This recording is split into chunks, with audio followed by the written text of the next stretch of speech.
Na hicho kino chao kimegaidi kuzunguluka. Kiuno kama banyo la ugali. Na bosi wako sio aliona nini kwako? Wenzake watafuta watu wenye mashepu yana kutuletea watu viberenge. Samani, habari? Nimekusamea karibu kwa sababu umeanza na samani. Asante, nahitaji jeneza. Ni wewe ndo nahitaji au marehemu?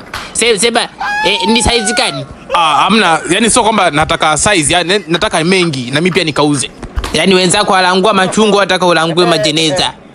Yani sema ukauze kina mimi siuzi jumla, siatengenezi kiufupi. Sasa hapa napata wapi? Nenda kwa wachonga masofa, wape tenda wakutengenezee majeneza hela yako. Nanuliza mimi majeneza utatoa wapi? Mimi mwenyewe sijauza. Au ndo wataka uanzishe ugomvi ni kuuze jeneza wewe mwenyewe kwa wapi ndugu zako wakuzikie. Kwa ndo mbona kwangu pakuja kuuliza eti majeneza yenyewe afika hata 10. Alafu wataka mengi. Haya mimi nauza nini cha kuendeshea maisha. Wataka bei ya jumla. Hiyo jumla, hiyo nyingine leja itakayopelea hapo yani faida anaongezea ni babako mdogo. Hebu toka hapa. Katafute pa kunyea ulipoachia maji ya kujichambia. Na wewe pia ndugu yangu ni uzee.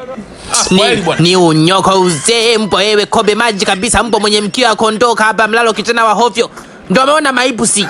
Wanakufia mistari ya mikunjo wanaume wewe eti mzee nyongo mzee nilimshonea nguo mimi Farao.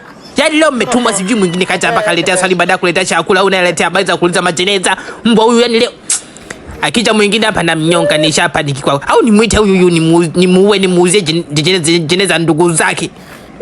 Mbwa huyu ngoja nifunge leo na kama nitala polisi.